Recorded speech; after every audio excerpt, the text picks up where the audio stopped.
اس کے آگے ہم سر تسلیم خم کرتے ہیں مولانا ابوالخیر صاحب اصلاحی مدنی. یہ ہمارے درمیان بہت ہی قیمتی انسان تھے، بہت ہی نیک، پاک باز، متقی اور خدا ترس اور صاحب علم نوجوان تھے. ان کے اس حادثے کا ہم سبھی کو بہت زیادہ غم ہے.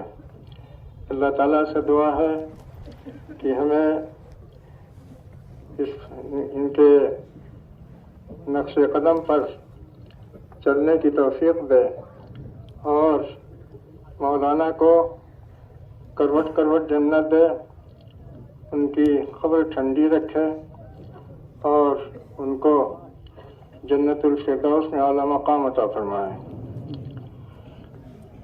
یہ موقع ایسا ہے کہ عام طور سے ہم لوگ موت کے تذکرے نہیں کرتے ہیں.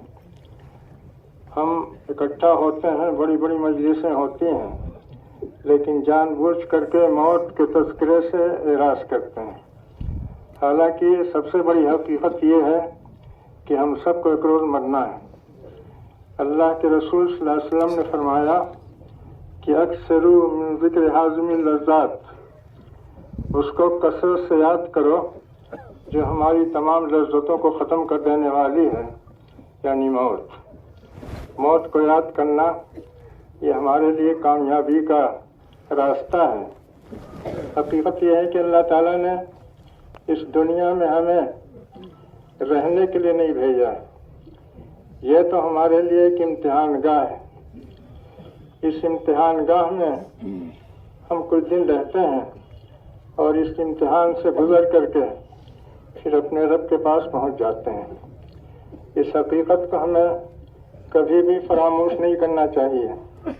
یہ دن جو اس وقت ہم دیکھ رہے ہیں یہ سب کے ساتھ ہے، سب کے لیے آنا ہے.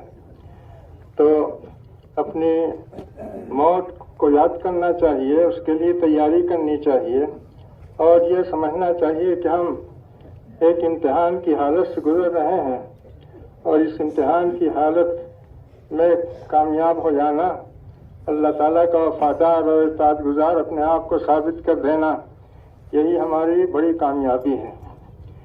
اللہ تعالیٰ نے ہمیں اس دنیا میں امتحان کے لیے پیدا کیا اور ساتھ ہی امتحان کے جتنے لوازمات ہوتے ہیں وہ سارے لوازمات اس دنیا کے اندر موجود ہیں.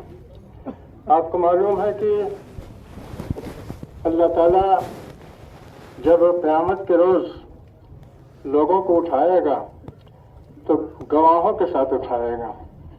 گواہ کون ہوں گے؟ ہمارے ہاتھ پیر خود گواہی دیں گے ہمارے کاموں کی، ہماری زبانیں ہماری گفتگوؤں کی گواہی دیں گے اور ہمارے قدم یہ گواہی دیں گے کہ ہم کہاں گئے، کس نیکی یا کس معصیت کے لیے گئے. چنانچہ قرآن پاک میں آیا ہے وَقَالُوا لِجُلُودِهِمْ لِمَ شَهِدتُّمْ عَلَيْنَا. انسان اپنے ہاتھ پیروں سے کہے گا کہ تم نے ہمارے خلاف کیوں گواہی دی؟ تو وہ کہیں گے انطقنا اللہ الذی انطق کل شیء. جس خدا نے سب کو گویائی دی ہے اسی خدا نے ہم کو گویائی دی اور ہم کو بولنے پر مجبور کیا.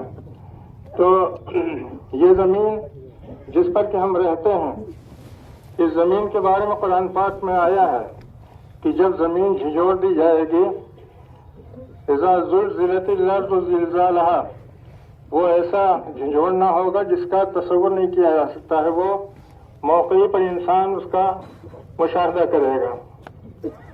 وَأَخْرَجَتِ الْأَرْضُ أَثْقَالَهَا، اور زمین اپنے اندر کی ساری چیزوں کو باہر اگل دے گی اور انسان کہے گا کہ زمین کو کیا ہو گیا. یومئذ تحدث اخبارها، اس روز زمین اپنی خبریں، اپنی پشت پر جو واقعات ہوئے ہیں، جو چیزیں ہوئی ہیں، ان سب کی گواہی دے گی. ذالک بین ربک وحالہا، کیونکہ اللہ تعالیٰ کا حکم ہو گئی. اللہ تعالیٰ حکم دے گا زمین کو، زمین اپنے اوپر ہونے والے جتنے واقعات، جتنی سرگزشتیں، جتنی کہانیاں ہیں،